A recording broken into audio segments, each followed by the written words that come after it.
4వ అధ్యాయము 2వ వచనం. వారికి ప్రకటింపబడినట్లు మీకును సువార్త ప్రకటింపబడెను, కానీ వారు వినిన వారితో విశ్వాసము గలవారై కలిసి ఉండలేదు గనక విన్న వాక్యము వారికి నిష్ప్రయోజనమైనదాయను. హల్లెలూయా. ఇక్కడ రాయబడిన మాట ఏంటంటే, వాక్యం ప్రకటించబడ్డది. సంఘములో, సమాజంలో అనేకులు దేవుని వాక్యాన్ని విన్నారు.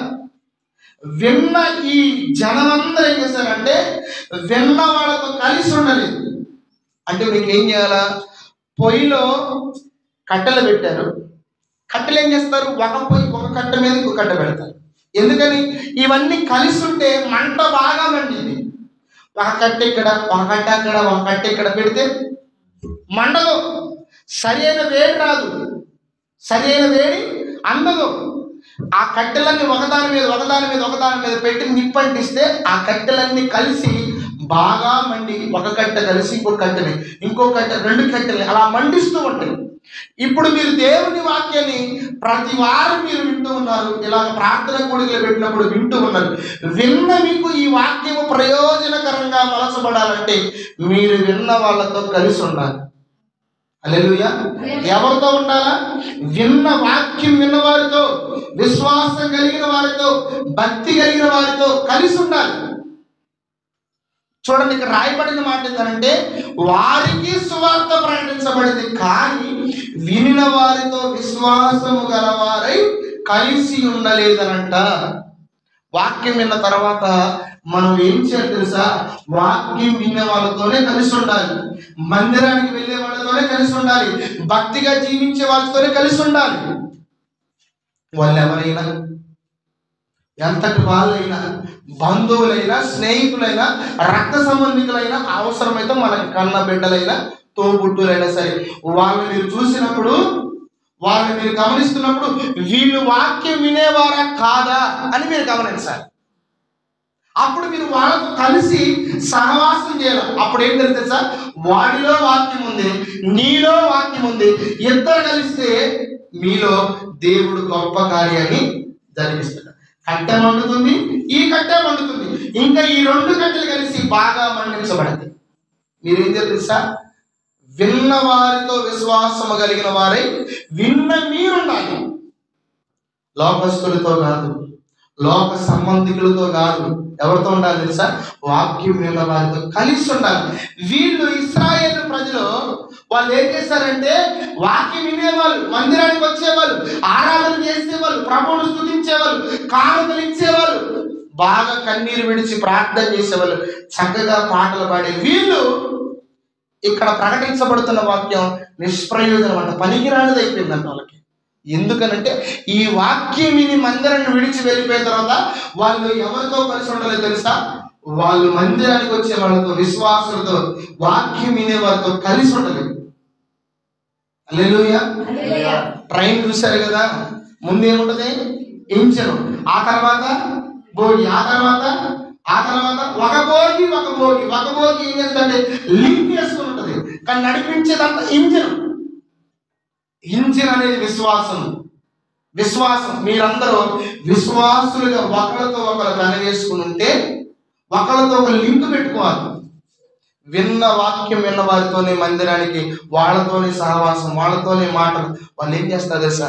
నీతో మాట్లాడుతున్నప్పుడల్లా లోక సంబంధమైన మాటలు మాట్లాడరు, పర సంబంధమైన మాటలు మాట్లాడతారు. కష్టం వచ్చిందా? దేవుడు ఇలాగ బైబిల్లో జరిగించాడని మీకు ఒక వచనాన్ని ఎత్తి మాట్లాడతారు, మీకు వెంటనే నెమ్మది వస్తుంది. గుర్తుపెట్టుకోండి, కష్టాలు, కన్నీళ్ళు, సమస్యలు అందరికి వస్తాయి. పరిష్కారం మాత్రం ఎవరి దగ్గర దొరికి తెలుసా? ప్రభు దగ్గర దొరికి. హల్లెలూయా. అందరికి కష్టాలు వస్తాయి, రాకుండా లోక సంబంధం దగ్గర పోయి అక్క నాకు కష్టం వచ్చింది, అన్న నాకు బాధ వచ్చిందని మీరు చెప్పుకున్నారనుకో, వాళ్ళ ఆ బాధల్లోనే, ఆ కష్టాల్లోనే ఉంటే వాళ్ళు మీకు సమాధానం చెప్పలేదు. ఎవరు చెప్తారు తెలుసా?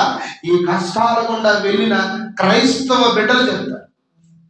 అమ్మా, ఇప్పుడు నువ్వు పడుతున్న కష్టం ఒకనాడు నేను కూడా పడ్డా, నువ్వు అనుభవిస్తున్న కష్టం నేను కూడా అనుభవించాను, నువ్వు పడిన బాధ నేను పడ్డాను. అయితే నా దేవుడు ఇగో నా బాధలో నుంచి బయటికి తీసుకొచ్చింది. ఎలాగో తెలుసా?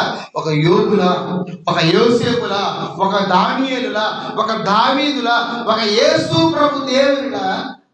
అంటే మీరు లోకస్తులతో మాట్లాడుతుంటే మీ సమస్యకి సమాధానాలు, మీ కష్టాలకి ప్రశ్నలకి సమాధానాలు దొరకవు. ఎవరి దగ్గర దొరుకుతుంది సార్? ఇక వాక్యం వినే విశ్వాసం దగ్గర దొరుకుతుంది. వాళ్ళు ఏం చెప్తారు? బాధపడమాకక్క, భయపడమాకక్క, అక్క నువ్వు దుఃఖపడమాకక్క, దేవుడు కార్యం చేస్తాడక్క. ఎందుకంటే బైబిల్లో చాలా మంది భక్తుల జీవితాల్లో చేశాడక్క అని బైబిల్లో ఉన్న భక్తుల గురించి మీతో పంచుకుంటూ ఉంటుంటే అప్పుడు ఏమంటుంది తెలుసా? మీ హృదయంలో ఒక ధైర్యం వస్తుంది, ఒక ఉత్సాహం వస్తుంది. దేవుడు నా జీవితంలో చేయగలడు. హల్లెలూయా. ఎవరితో కలిసి ఉండాలి? మందిరము నుండి బయటికి వెళ్ళిన తర్వాత ఒక విశ్వాసి ఇంకొక విశ్వాసితో, వాక్యం విన్నవారు ఇంకొక వాక్యం విన్నవారితో కలిసి ఉండాలి.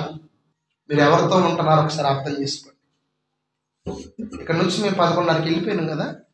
వెళ్ళిపోయిన తర్వాత నేను ఇంటికి వెళ్ళేసరికి 1:30 ఒక అర్ధగంట దేవుని వాక్యం మాట్లాడుకుంటూ ఉన్నాం. ఈ లోపల ఒక సహోదరుడు ఫోన్ చేసిండు. మొన్న గురువారం రోజు నన్ను సెమీ క్రిస్మస్కి మహాదేవపురం వాక్య పరిచయకి పిలిచిండు. సహోదరుడు విజయవాడ నుండి వస్తాడు. నెలటానికి వచ్చి కూలీలు పెడుతున్నాడు వాళ్ళ పెద్దమ్మ వాళ్ళ ఇంటి దగ్గర. సుమారు ఒక 50 మంది వచ్చారు. 50 మంది. కొత్త మనోడికి ఆసక్తిగా ఉండడం. పెద్దమ్మ ఇంటి దగ్గర పెట్టి 1 సంవత్సరం నుండి వస్తాను అన్నమాట. వారం నెల వస్తుండు. నన్ను వాక్య పరిచర్యకి ఆ రోజు పిలిచిన తర్వాత ఎలా పరిచర్య చేయాలి నేను నేర్చుకున్నాను కదా. నన్ను కూడా అన్న ఎలా చేయాలి పరిచర్య, ఇలా చేస్తున్నావు కదా ఏంటన్నా అంటే, ఒకటే దేవుని సన్నిధిలో కనిపెడుతూ ప్రార్థన చేస్తూ ఉండాలి. ఎలా పరిచర్యలు ముందుకు వెళుతూ ఉండాలి, ఎలాగ దేవుని సన్నిధిలో వాడబడాలి, ఇవన్నీ అతనితో నేను పంచుకుంటూ రావడం. రాత్రి ఫోన్ చేసి నాతో వాక్యం గురించి మాట్లాడతాను, నేను అతనితో వాక్యం గురించి మాట్లాడతాను. ఎంతసేపు మాట్లాడినా బోర్ అనిపించదు. కానీ లోక సంబంధమైన మాటలు ఒక అర్ధగంట మాట్లాడుకోగానే బోర్ అనిపిస్తుంది. హల్లెలూయా. మీరు ఎవరితో కలిసి ఉన్నది సార్? వాక్యం విన్న వారితో, వారిలో విశ్వాసం ఉందో లేదో వాళ్ళతో కలిసి ఉండాలి. వాళ్ళతో సహవాసం చేయాలి, వాళ్ళతో కలిసి ముందుకు సాగాల, వాళ్ళతో కలిసి ప్రార్థన చేయాలి, వాళ్ళతో కలిసి పాట పాడాలి, వాళ్ళతో కలిసి కన్నీరు విడవాలి, వాళ్ళతో కలిసి మందిరంలో మోకరించి ప్రార్థన చేయాలి. హల్లెలూయా. అప్పుడు మీకు ఎలా ఉంటుందంటే ఇక్కడ ప్రకటించబడుతున్న వాక్యం మీకు ప్రయోజనకరంగా ఉంటుంది. లేకపోతే ఈ విన్నవారితో మీరు కలిసి ఉండకపోతే ఈ వాక్యం మీకు నిష్ప్రయోజనం. ఎటువంటి ప్రయోజనం లేదు. ఎన్ని మాటలు విన్నా మీకు అవన్నీ బూడిదలో పోసిన పన్నీరే. హల్లెలూయా. మీరు ఎవరితో కలిసి ఉండాలంటే వాక్యం వినేవారితో కలిసి ఉండాలి, మందిరానికి వెళ్ళే వారితో కలిసి ఉండాలి, ప్రార్థన చేసే వారితో కలిసి ఉండాలి. అలాగ మీరు కలిసి ఉంటే ఈ వాక్యం మీకు ప్రయోజనం. లేదా ఇక్కడ ప్రకటించబడుతున్న ఏ వాక్యమైనా అది మీకు మీ కుటుంబాలకు నిష్ప్రయోజనమే. హల్లెలూయా. కాబట్టి కొద్ది మాటలు ప్రభు ఈరోజు నా హృదయంలో వచ్చిన మాటలు కొన్ని మాటలు మీకు తెలియజేస్తాను. యేసు ప్రభు దేవుడు అనగా దైవానికి మానవ రూపం ఎందుకు అవసరమైంది? నా ప్రశ్న అర్థమైందా? దేవునికి మానవ రూపం ఎందుకు అవసరమైంది? ఎన్నో రూపాలు ఈ లోకంలో ఉన్నాయి కదా. ఎన్నో రూపాలు దేవుడు సృష్టించాడు. తన సహస్తాలతో, తన నోటి మాటతో ఎన్నో వాటిని కలిగించాడు ప్రకృతిలో. అనేక రకాల పురుగులు ఉన్నాయి, అనేక రకాల పక్షులు ఉన్నాయి, అనేక రకాల జంతువులు ఉన్నాయి, అనేక రకమైన చెట్లు ఉన్నాయి, అనేక రకమైన వృక్షాలు ఉన్నాయి, 64 లక్షల జీవరాశులు ఉన్నాయి. హల్లెలూయా. ఎన్ని లక్షలు? 64 లక్షల పాకే పురుగులు, ఈదే జీవులు, నడిచేవి, అర్థమవుతుందా, ప్రాకేవి, ఎగిరేవి, రకరకాల జీవులు ఉండగా దేవునికి ఎందుకు మనలాంటి ఆకారం అవసరమైంది? హల్లెలూయా. మనం చేసుకుంటాం కదా డిసెంబర్ 25 తారీఖు ఏంటది? క్రిస్మస్. ఆ క్రిస్మస్ రోజు యేసు ప్రభు ఈ లోకానికి మానవ అవతారిగా వచ్చాడని, మనుష్య రూపాన్ని ధరించి వచ్చాడని మనందరం కూడా ఆ రోజు క్రిస్మస్ జరుపుకుంటూ ఉన్నాం. అసలు యేసు ప్రభు దేవునికి నాలాంటి రూపం, నీలాంటి రూపం, మనుష్య రూపం ఎందుకు అవసరమైంది? చూడండి, లోకంలో దేవుడు అనంగంలోని రాళ్ళు, దేవుడు అనంగంలోని చెట్లు, దేవుడు అనంగంలోని రప్పలు, దేవుడు అనంగంలోని కప్పలు, దేవుడు అనంగంలోని ఆ జంతువులు, దేవుడు అనంగంలోని ఈ పాములు, ఏమంటే ఇవే దేవుళ్ళు అంటే.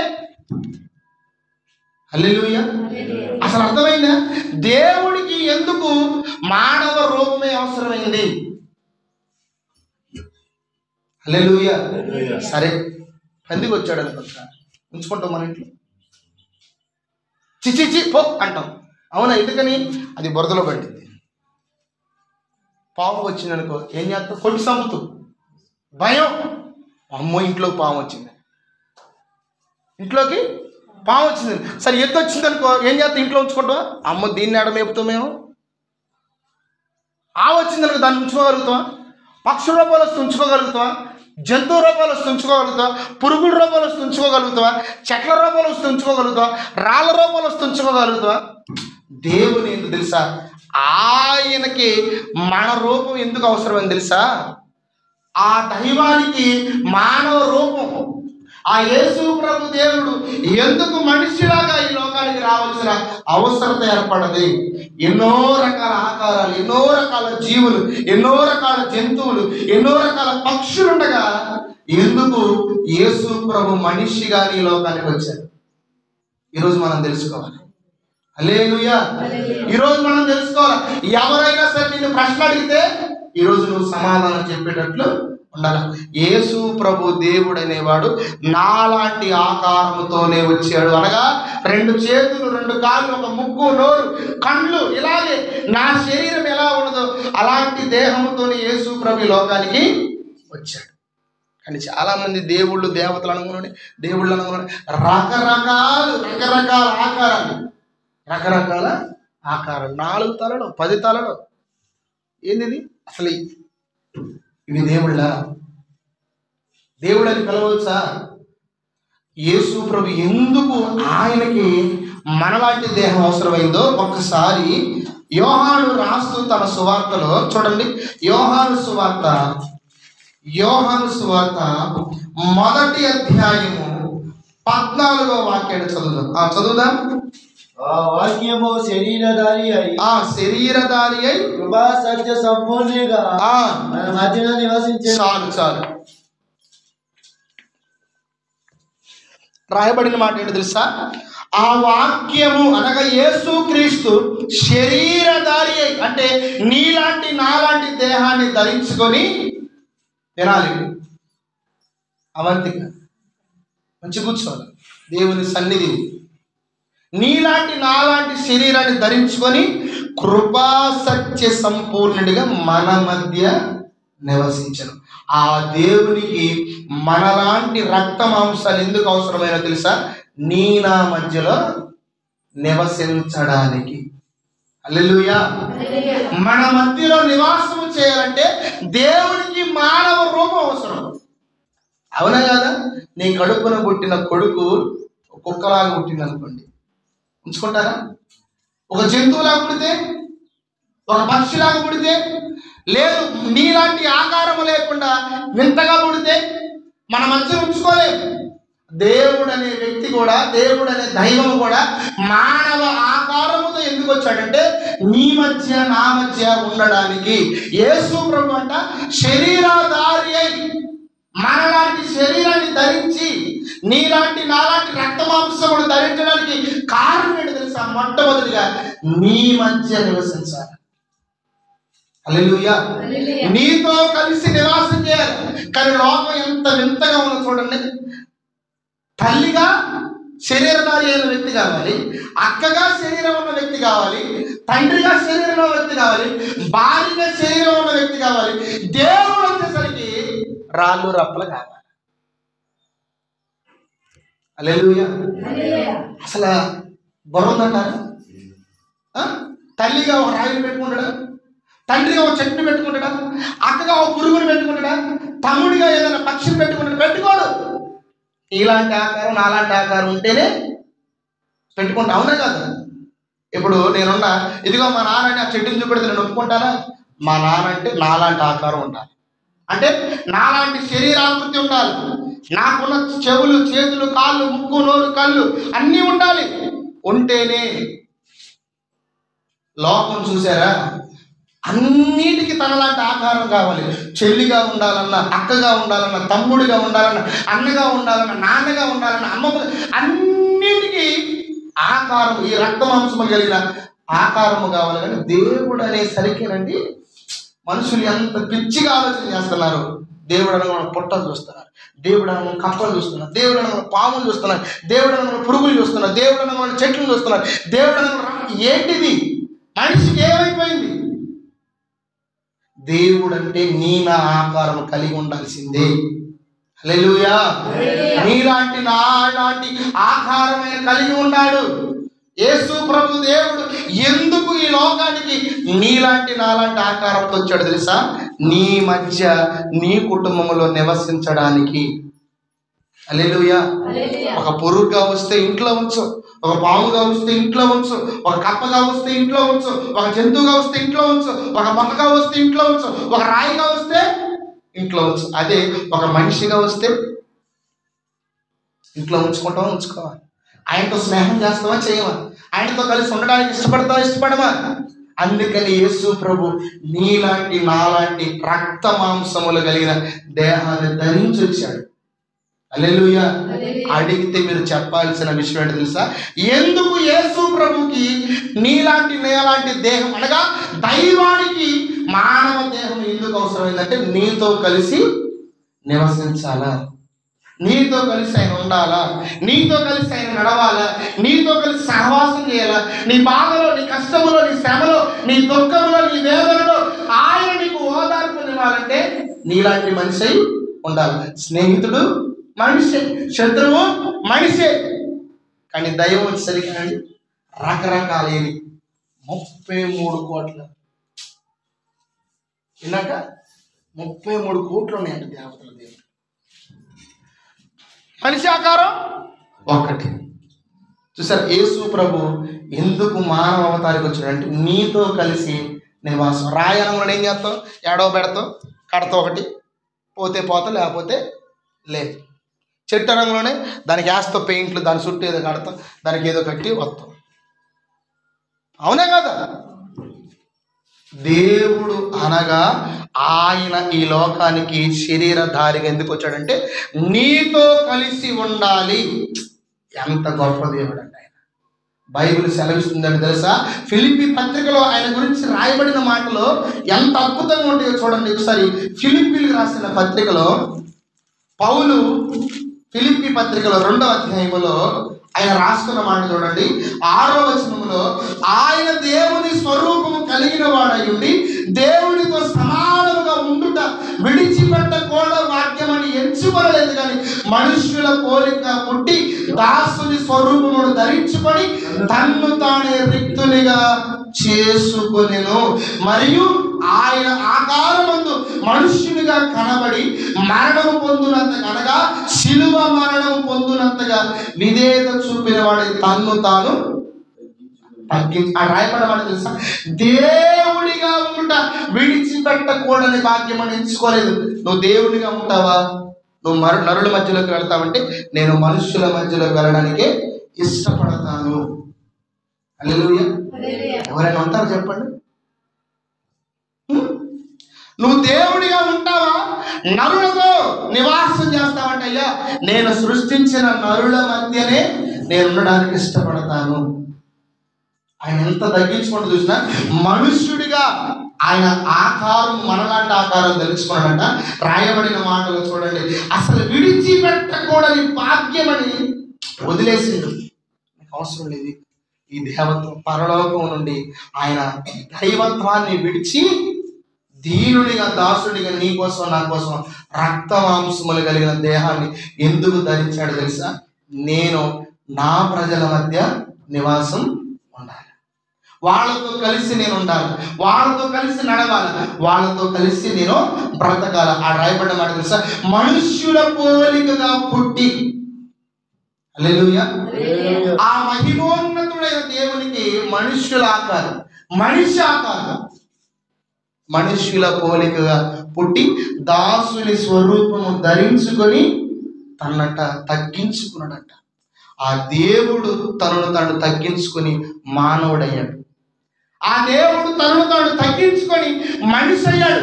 ఆ దేవుడు తనను తాను తగ్గించుకొని నీ మధ్య నా మధ్య నివసించడానికి ఆయన ఇష్టపడ్డాడు. హల్లెలూయా.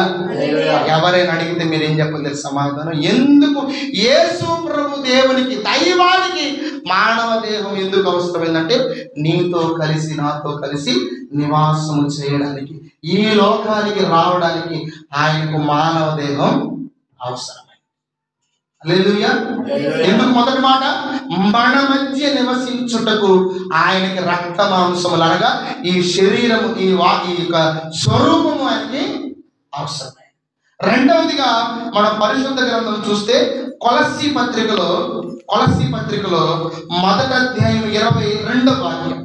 నా మాటలు మీరు శ్రద్ధగా ఉంటే ఎందుకు యేసు ప్రభుకి అనగా దేవునికి మనలాంటి దేహం అవసరమైందో మీకు అర్థమవుతుంది. హల్లెలూయా. మనలాంటి దేహం. ఏమన్నా అడుగుతారు, ఎందుకు అసలు దేవునికి మానవ శరీరం అవసరమా? కుక్కలాగా పందిలాగా నక్కలాగా రావచ్చు కదంటే అప్పుడు చెప్పాలి, ఓరి కుక్కలాగా పందిలాగా నక్కలాగా వస్తే నువ్వెందుకు ఇంట్లో ఉంచుకుంటావురా? ఎలగొడతావు, భయపడతావు, చంపుతూ వాటికి దూరంగా ఉండడానికి ఇష్టపడతావు. అదే మనిషిగా వస్తే సహవాసం చేస్తావు, మనిషిగా వస్తే ప్రేమిస్తావు, మనిషిగా వస్తే ఆయనతో కలుసుకోవడానికి ఇష్టపడతావు. అందుకే రాయబడ్డ మాట తెలుసా? కృపా సత్య సంపూర్ణుడిగా మానవ ఆకారమును ధరించి మన మధ్య నివసించెను. కృపా సత్య సంపూర్ణమై మా మధ్యన నివసించుట న్యాయమా. అదే మనం పాడుకున్న ఫస్ట్ పాట. కృపా సత్య సంపూర్ణుడిగా మన మధ్య నివసించిన దేవుడు ఆయన. హల్లెలూయా.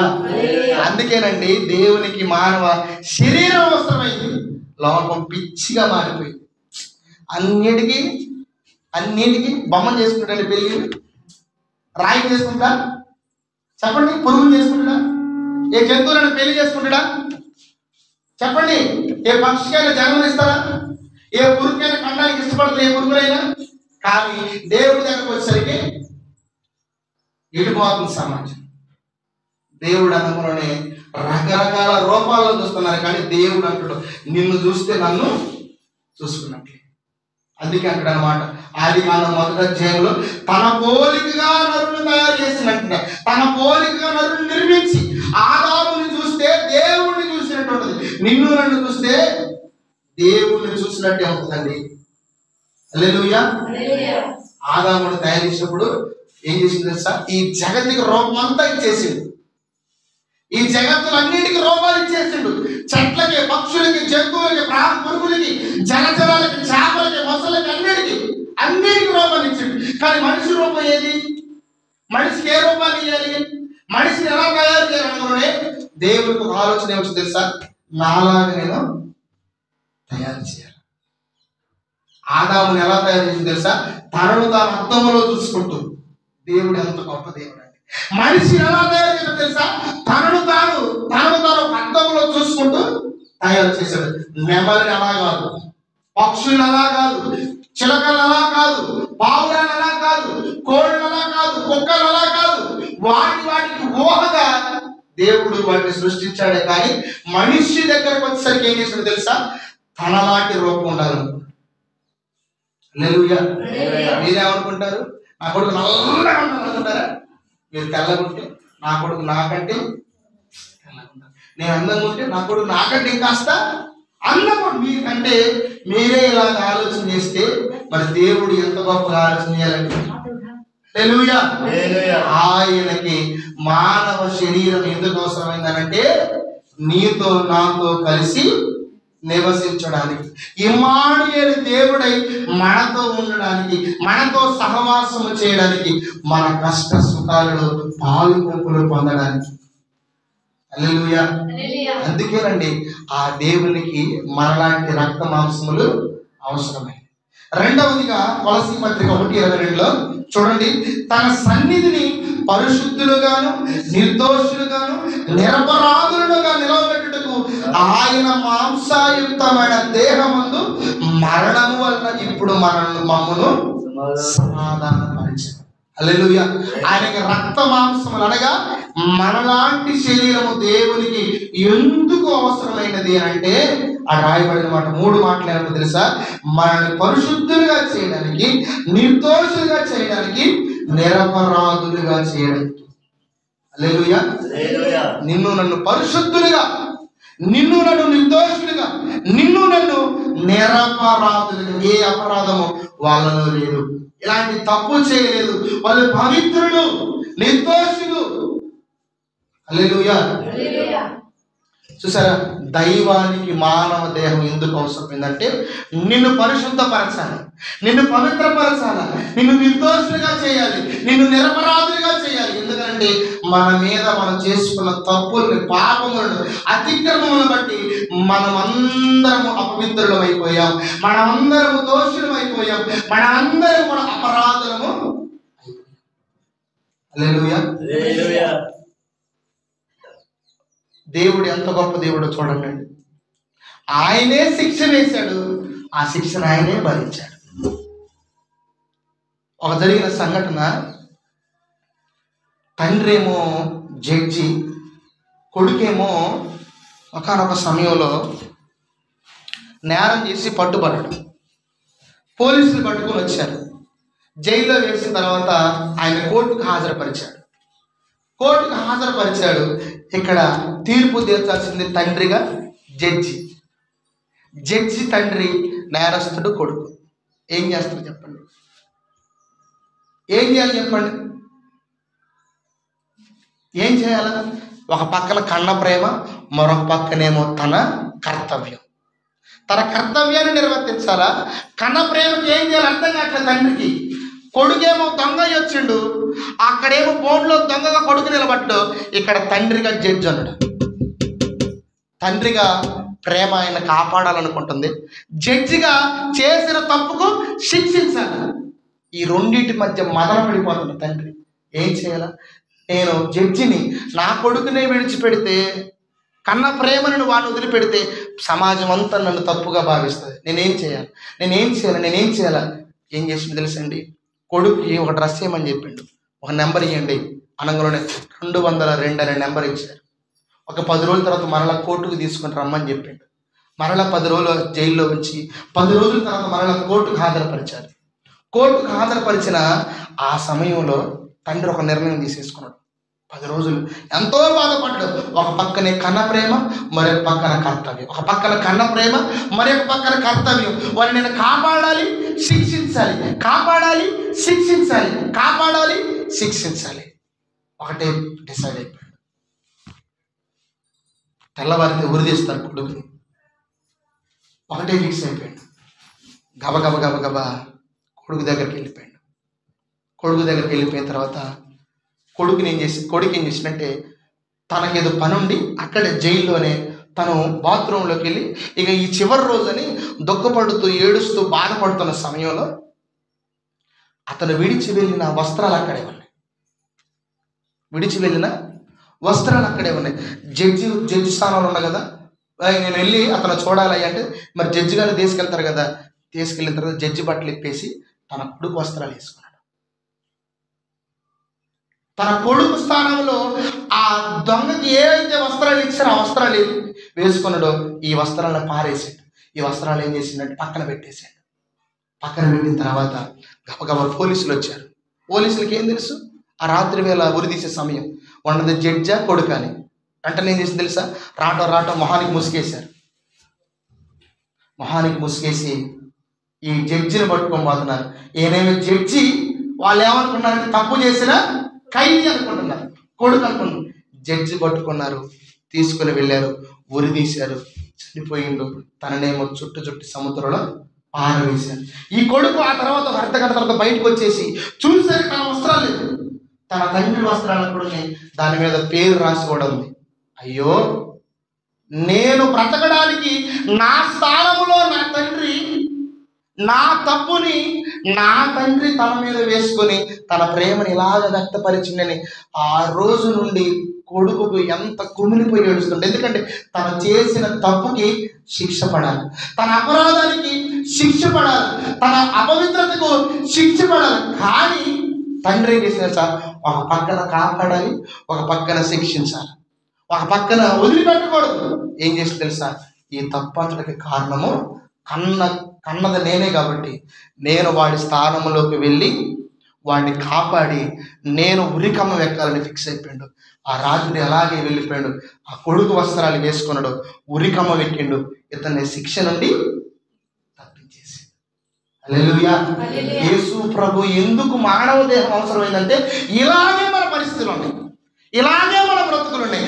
అపరాధులుగా, తప్పు చేసిన వాళ్ళంగా, పాపం చేసిన వాళ్ళకి ఇలాగే మన బ్రతుకులుంటే ఆ యేసు ప్రభు ఏం చేసి తెలుసా, నీలాంటి నాలాంటి మానవ దేహాన్ని ధరించి ఇదిగో నా మీదకి ఆ తప్పులు, నా మీదకి ఆ శిక్షలు, నా మీదకి వాటిని అంతటిని వేయండి, నేను వారి కొరకు మరణించాలి. అందుకని యేసు ప్రభు దేవునికి, దైవానికి మానవ దేహం అవసరమైంది. హల్లెలూయా.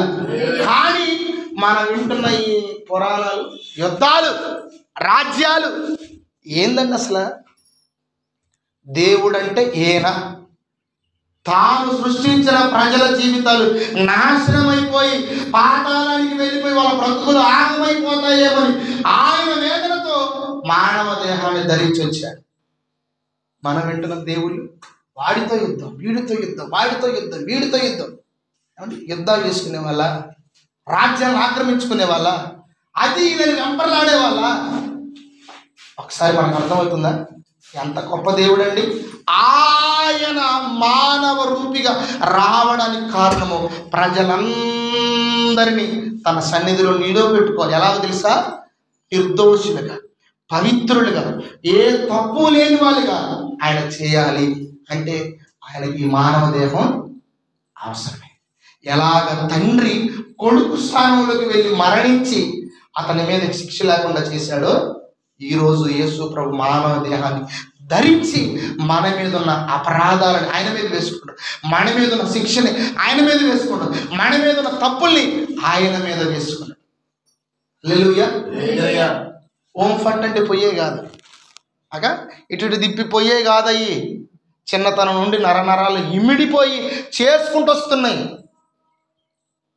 హల్లెలూయా. చూసారా, అందుకు దేవునికి మానవ రూపం అవసరమైంది. అడిగితే చెప్పండి, మొదటిగా నీతో ఉండడానికి ఆయనకి మానవ దేహం అవసరమైంది. నిన్ను పరిశుద్ధుడిగా, పవిత్రుడిగా, నిర్దోషిగా చేయడానికి ఆయనకి మానవ దేహం అవసరమైంది. దేవునికి స్తోత్రం కలుగును. మూడో చూసుకొని మనం ముగించుకుందాం.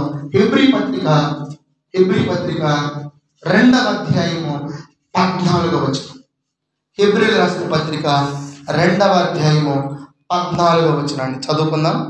కాబట్టి ఆ పిల్లలు రక్త మాంసము గలవారైనందున ఆ ప్రకారమే బలము యొక్క బలముగా దానిని అనగా అపవాదిని మరణము ద్వారా నశింపజేయుటకును జీవిత కాలమంతయు మరణ భయము చేత దాస్యములకు లోబడిన వారిని విడిపించుటకును ఆయన రక్త మాంసములో పాలివాడాయను. హల్లెలూయా. యేసు ప్రభుకి మానవ దేహం ఎందుకు అవసరమైందనంటే, అవంతకి ఇక్కడ నిలబడు, యేసయ్య ఇక్కడ నిలబడు.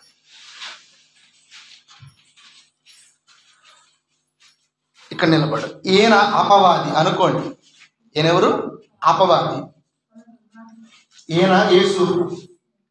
ఆయన ఎవరు? అపవాది. ఆయనకున్న పేరేడు తెలుసా? మరణము యొక్క బలము గలవాడు అంటారు కదా, యమధర్మరాజా కిమధర్మరాజా అంటే అనుకోండి, మీకు అర్థం కావడానికి. అర్థమైందా? మరణమంత మనిషిని మరణానికి తీసుకువెళ్తారు అనమాట. మరణము యొక్క బలము గలవాడు. ప్రతి మనిషిని మరణానికి తీసుకుని వెళ్ళే వ్యక్తి అపవాది. ఇక్కడ రాయబడిన మాట చూడండి, అపవాది అనగా మరణము యొక్క బలము గలవాడిని అనగా అపవాదిని. ప్రజలందరూ భయం ఏంటి తెలుసా? అరే నువ్వు రేపు చచ్చిపోతున్నారంటే వాడు తట్టుకోలేడు. ఇంత మాట అంటావా నన్ను? అవసరం మీద పడి కొడతారు కూడా. నువ్వు ఒకటే, ఎన్ని తిట్టుకున్నా నువ్వు సావా అంటే ఇక ఏమి లేదు, ఇక రెట్టింపోయినట్టు గొడవ అయితే కాదా. తిట్టుకోండి, ఎన్ని తిట్టుకున్న జనాలు ఏం కాదు, కానీ నువ్వు రేపు చచ్చిపోతావు, శాపనార్థం కాదు, నువ్వు రేపు చచ్చిపోతావు అని ఆ మాటని కాజేయడానికి కింద పడ్డదో రేపు ఇంటి మీదకి వచ్చినట్టే. మనిషికి భయం ఏంటో తెలుసా? నేను చనిపోతానేమోనని భయం. హల్లెలూయా. అసలు మొన్న గురువారం రోజు నేను మహదేవపురం వాక్య పరిచర్యకి సెమీ క్రిస్మస్కి పోతే ఆ రాత్రి ఏమైందో నాకు తెలియదు. నేను అక్కడ వాక్య పరిచర్యలో ఉన్న 11:30 అయింది. నేను నా అమ్మాయిలను వెళ్తే 11:30 అయింది. వచ్చేసరికి మా అమ్మ బయట కూర్చుని ఉంటుంది. ఎందుకంటే గ్యాస్ పట్టింది, నేను చచ్చిపోతున్నా. అక్కకి ఫోన్ చేయి, అన్నయ్యకి ఫోన్ చేయి, వదినకి ఫోన్ చేయి, వాళ్ళకి ఫోన్ చేయి, బాబాయ్ వాళ్ళకి ఫోన్ చేయి, మామయ్య వాళ్ళకి ఫోన్ చేయి. ఎందుకు? నేను చచ్చిపోతాను, నాకు గ్యాస్ పట్టింది.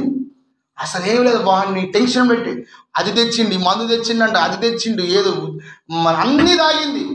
ఏం 10 నిమిషాల తర్వాత నేను వచ్చిన తర్వాత ఒక మందు ఉంటుంది టానిక్, అది తీరా అన్న, అది తాగిన తర్వాత గ్యాస్ తగ్గింది. మరణ భయం ఎంత ప్రమాదం తెలుసా? చాలామంది నేను జత్తా అంటారు, కానీ వాళ్ళకి తెలియట్లేదు చత్త. సావంటే అల్లాటప్ప అనుకుంటుంది. ఒక్కసారి మనిషి చచ్చిపోతే ఇక పుట్టనే పుట్టాడు. ఎంత గొప్ప జన్మ అండి మనిషి జన్మ. దాన్ని ఎంత వ్యర్థంగా ప్రజలు చేసుకున్నారు చూడండి.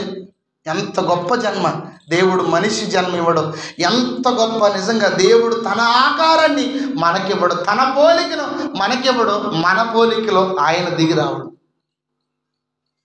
జనం అంటారు, ఓ నేను చచ్చిపోతాను, నాకు బాధలున్నాయి, నా కష్టాలున్నాయి, వాడు నన్ను అన్నాడు, వాడు ఇదన్నది, నన్ను ఇదన్నది, నేను బ్రతకను అంటది, కానీ పోయి దూహదు. నేను బావిలో దూకుతా, మందు తాగుతా, అది చేస్తా, ఇది చేస్తా. భయము, మరణ భయం ఎంత భయంకరమైన తెలుసా? మరణాన్ని జయించడానికి చాలామంది ప్రయత్నాలు చేశారు. మరణాన్ని లేకుండా చేసుకోవాలి నా జీవితంలో. ఇప్పుడు ప్రయత్నాలు ఏంటో తెలుసా? డబ్బున్నోడు ప్రయత్నాలు, నేను రేపు ఎలా బ్రతకాలని ప్రయత్నం, రేపు నాకు ఎలా గడిచిందని ప్రయత్నం. మనం ఏంటో తెలుసా? నాకు డబ్బు కావాలా, రేపు ఎట్టయినా ఎండకైనా ఎండుతా, వాడకైనా దొరుకుతా, చలికైనా వణుకుతా, నాకు రేపు ఏం కావాలా? డబ్బు కావాలి. నేను నా స్కూల్లో చూస్తున్నా, ఇద్దరికి ఇప్పుడు దగ్గర 55 సంవత్సరాలు ఉన్నాయి. ఇన్నాక 55 చెరో ఒక 80,000 లక్ష రూపాయలు శాలరీ వస్తుంది. 5 గంటలకు లెగిస్తారు ఇద్దరు. ఎన్నింటికి? 5 గంటలకు లెగిస్తే ఏం చేస్తారు సార్ అని అడిగిన. యోగాకు పోతారంట ఒక ఆయన స్విమ్మింగ్కి పోతారంట. పొద్దున్న ఏం చేస్తారంటే, ఏం తింటాను, ఇన్ని మొలకలు తింటా, గ్లాస్ పాలు తాగుతా, ఒక గుడ్డు తింటా, అంతే. మరి మధ్యాహ్నం 2 చపాతీలు తింటే ఎంత భోజనం తెచ్చుకుంటాడో, ఎంత పెరుగు, ఎంత పచ్చడి, కర్రీ, కథం. సాయంత్రం అంటే ఫ్రూట్స్. ఎందుకు సార్ అని అంటే నాకు అర్థమైందంటే నేను బ్రతకాల, నాకు రూపాయి ఉంది, నేను రేపు బ్రతకపోతే ఎట్లా? నాకు ₹1,00,000 శాలరీ వస్తుంది, నేను బ్రతకపోతే ఎట్లా? మనం ఏంటో తెలుసా? నాకు రూపాయి కావాలి, రేపు బతికితే బతుకు, సత్తే సస్తా. మనమేమో రూపాయి కోసం పరుగులు, వాళ్ళేమో రేపటి కోసం పరుగులు. మనమేమో రూపాయి కోసం, వాళ్ళేమో రేపటి కోసం. నాకు రేపు అనేది కావాలా. ఆయన టీచర్ కొత్తగా జాయిన్ అయ్యింది మా దగ్గర. ఇంటికి పోయి భోజనం చేసి వస్తాడు. 7 దిండం పిల్లల మధ్య తింటే ఏమైనా ఇన్ఫెక్షన్ వద్దాం, మూతికి మాస్క్, తలక టోపీ, కారులో వస్తారు, కారులో పోతారు. ఎంత సెక్యూరిటీ! ఎందుకంటే ఏమైనా అయిపోతే నేను చచ్చిపోతే. చూసారా మరణ భయము మనిషిని ఎంత వెంటాడుతుందో. ఎక్కువ కాలం బ్రతకాలనుకున్నాడు మైకేల్ జాక్సన్ అని. ఆయన 150 సంవత్సరాలు నేను బ్రతికి ఈ లోకంలో నేను ఉండాలి. ప్రపంచ సంగీతానికి గొప్పవాడు మైకేల్ జాక్సన్. ఏం చేసి తెలుసాక, తన చుట్టూ 10 మంది డాక్టర్లు ఉంటారు. తను స్నానం చేసే వాటర్ని చెక్ చేస్తారు, తినే భోజనం వాళ్ళు తిన్న తర్వాత బాగుందంటే తినాలి, పడుకునే బెడ్డు, వెళ్ళే కారు, తర్వాత ప్రతిరోజు చెకప్పే, హెల్త్ చెకప్. ఏం చేస్తారు తెలుసా డాక్టర్లు? 150 సంవత్సరాలు బ్రతకాలని ఇంజక్షన్ల మీద ఇంజక్షన్లు. చర్మాన్ని 5 సార్లు సర్జరీ చేయించుకోండి. సన్నగా కావాలని 2 పక్కటెముకలు తీయించుకున్నాడు. హైట్ పెరగాలని మోకాళ్ళు గోయించుకొని ఎత్తు పెంచుకున్నాడు. నాకు మరణం ఉండకూడదు, నేను 150 సంవత్సరాలు బ్రతకాలని ఎన్నో ప్రయత్నాలు చేసి 10 మంది డాక్టర్లు, గుండెకి సంబంధించినోడు, మెదడుకి సంబంధించినోడు, కిడ్నీకి సంబంధించినోడు, షుగర్, అసలు ఏ జబ్బుకైనా సరే ఏదన్నా వస్తే వెంటనే డాక్టర్లు వెళ్ళి తనకు ట్రీట్మెంట్ చేయాలి. నా పక్కన 10 మంది డాక్టర్స్ పెట్టుకున్న మరణం మాత్రం ఆయన వదిలిపెట్టలే. 150 సంవత్సరాలు బ్రతకాలనుకున్నాడు, 50 సంవత్సరాలు గడిచిపోయాడు. చూసారా? బ్రతకాలి నేను ఎంత డబ్బు ఖర్చు పెట్టాడు రోజు. మరణ భయము మనిషిని వెంటాడుతుంది. ఇప్పుడు ఇతను మరణ బలము కలిగిన వ్యక్తి, ఇతనేమో యేసు ప్రభు. యేసు ప్రభు ఎందుకు మనలాంటి దేహం అవసరం తెలుసా? ఇదిగో ఈ మరణ బలము గల వారిని జయించాలి. మన వల్ల ఇంత మరణాన్ని జయించడం మన వల్ల కాదు. మనం మరణాన్ని జయించలేము. ఖచ్చితంగా మానవ దేహాన్ని ధరించిన ప్రతి మనిషి ఈ దేహాన్ని విడిచిపెట్టి ఏదో ఒక రోజు వెళ్ళిపోవలసిన వాళ్ళమే. ఈ లోకాన్ని విడిచిపెట్టి, బంధువుల్ని విడిచిపెట్టి, రక్త సంబంధికులు విడిచిపెట్టి, కుటుంబ సభ్యులు విడిచిపెట్టి వెళ్ళాల్సిన వాళ్ళమే. అయితే వెళుతున్న మనం ఎక్కడికి వెళుతున్నాం అనేది ప్రశ్న. యేసు ప్రభు ఎందుకు మానవ శరీరం వచ్చి తెలుసా? ప్రతి మనిషి మరణానికి భయపడుతుండు, మరణాన్ని చూసి భయపడుతుండు. ఈ మరణం ప్రతి మనిషిని జయిస్తుంది. అయితే యేసు ప్రభు ఏం తెలుసా? ఈ మరణాన్ని లేకుండా చేయాలి. హల్లెలూయా. ఈ మరణాన్ని లేకుండా చేయాలని యేసు ప్రభు శరీరధారి లోకానికి మరణాన్ని రక్త మాంసములు ధరించి వచ్చి ఏం చేసిండో తెలుసా? ఆయన శిలువ మీద నీ కోసం నా కోసం ఆయన మరణించాడు. హల్లెలూయా. మరణము యొక్క బలము గల వారిని మరణము ద్వారానే జయించాడు. అంటారు కదా, ముళ్ళుతోనే తీయాలంట. పాము గలిస్తే ఏమెక్కిద్ది? విషం. మీకు ఒకటి తెలుసా? విషం ఎక్కిన తర్వాత డాక్టర్లు మనకు చేసేది కూడా విషయమే. విషయానికి విషయమే విరుగుడు. వజ్రాన్ని వజ్రంతోనే కొయ్యాలంటారు, ఇనుముతోనే కాస్తారు, ముళ్ళుతోనే తీస్తారు. మనకి పాము కలిసిందనుకో దాన్ని ఏమంటారంటే వీణం అంటారు, అంటే విషం. డాక్టర్లు ఎక్కించేదాన్ని యాంటీ వీణం, అంటే విషానికి విరుగుడు, అది కూడా విషయమే. హల్లెలూయా. ఎందుకు యేసు ప్రభు వచ్చాడో తెలుసా? ఇప్పుడు ఈ మరణ బలము గలవాడు తన పిల్లలందరినీ మరణానికి తీసుకొని వెళ్ళిపోతుండు. అందరూ మరణం అంటే భయపడుతున్నారు. ఇప్పుడు యేసు ప్రభు మానవ అవతారిగా నీలాంటి నాలాంటి రక్త మాంసములు ధరించి ఈ లోకానికి వచ్చి ఈ మరణము ద్వారా గెలిచాడు. హల్లెలూయా. నేనా మరణించాడు. మరణించి అలా ఉండలేదు. ఆయన ఏం చేశాడు తెలుసా? తిరిగి లేచాడు. హల్లెలూయా. అంటే మరణ బలము అపవాదిదైతే యేసు ప్రభుది పునరుద్ధాన బలం. గట్టిగా దేవునికి స్తోత్రం చేయండి. హల్లెలూయా. మరణాన్ని జయించే బలం యేసు ప్రభు దగ్గర ఉన్న పునరుద్ధాన బలం. హల్లెలూయా. అంత గొప్ప చూడండి. రెండవ మరణము నీకు నాకు లేకుండా చేయడానికి ఈ మరణాన్ని యేసు ప్రభు తన మరణము ద్వారా జయించి, అపవాది ఏమనుకుంటో తెలుసా? యేసు ప్రభుని సెలవు చేసిన, యేసు ప్రభుని చంపించేసిన, యేసు ప్రభుకి ముళ్ళ కిరీటం పెట్టించేసిన, యేసు ప్రభుని కొరడాలతో కొట్టించేసిన, ఆయన రక్తం అంతా కాలిపోయింది. యేసు ప్రభు సమాధి చేయబడ్డాడు. అమ్మయ్య, నాకేం లేదు, ఇక ప్రజలందరినీ మరణానికి గుంజేస్తా, పాపము ద్వారా వాళ్ళందరినీ నేను ఆగం చేస్తా, కుటుంబాలను నాశనం చేస్తా. ఎందుకంటే యేసు ప్రభు లేడనుకోండి. 3వ దినము తన శిష్యులందరూ వెళ్ళి సమాధి దగ్గర చూస్తే యేసు ప్రభు తిరిగి లేచాడు. హల్లెలూయా. ఏం లేదు, తిరిగి లేచిన తర్వాత అపవాదికి టెన్షన్ పుట్టుకున్నది. ఈ మరణ బలము గల వారికి టెన్షన్ పుట్టింది. నేను యేసు ప్రభుని మరణానికి గురి చేస్తే ఆయన చనిపోయాడు అనుకుంటే ఇప్పుడు తిరిగి లేచాడు.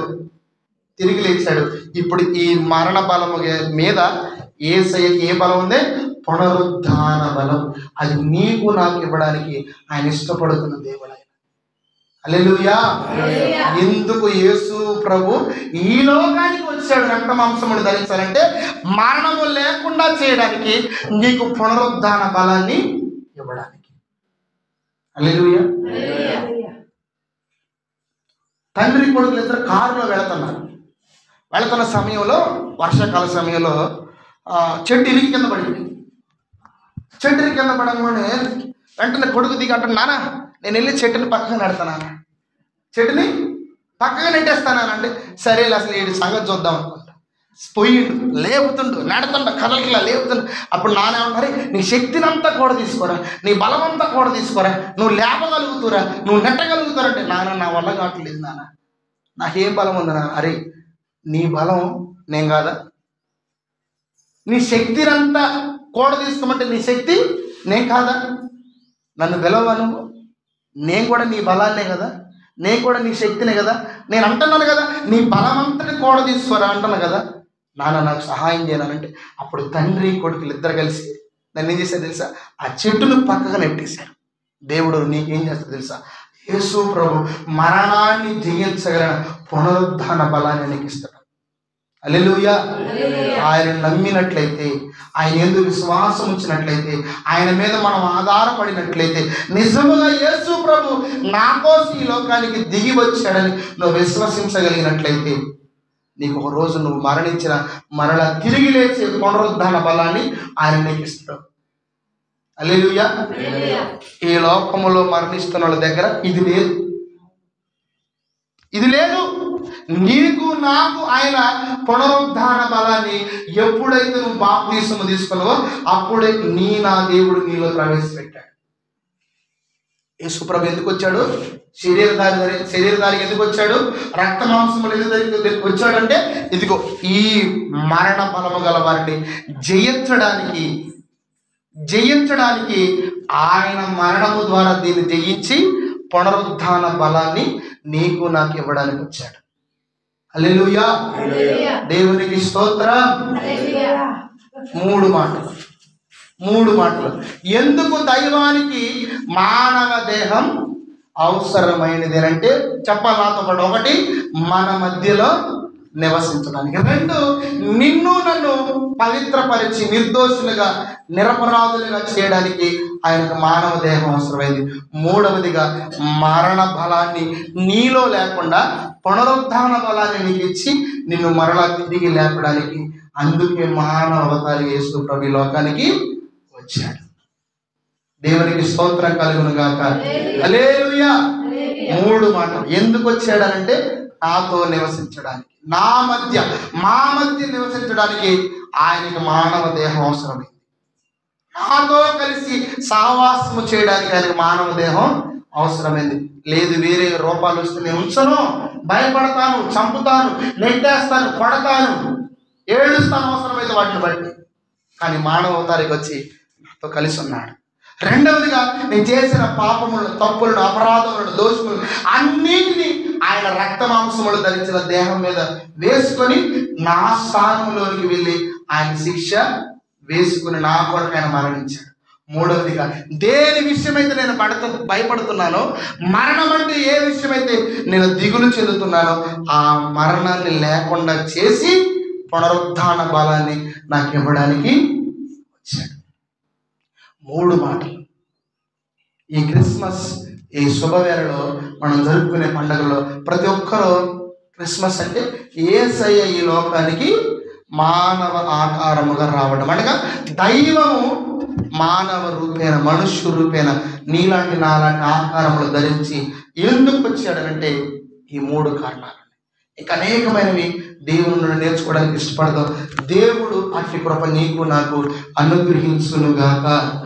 కళ్ళు మూసుకుందాం, మనం ప్రార్థన చేసుకుందాం. అందరం కూడా ప్రార్థనలో ఏకీపిద్దాం.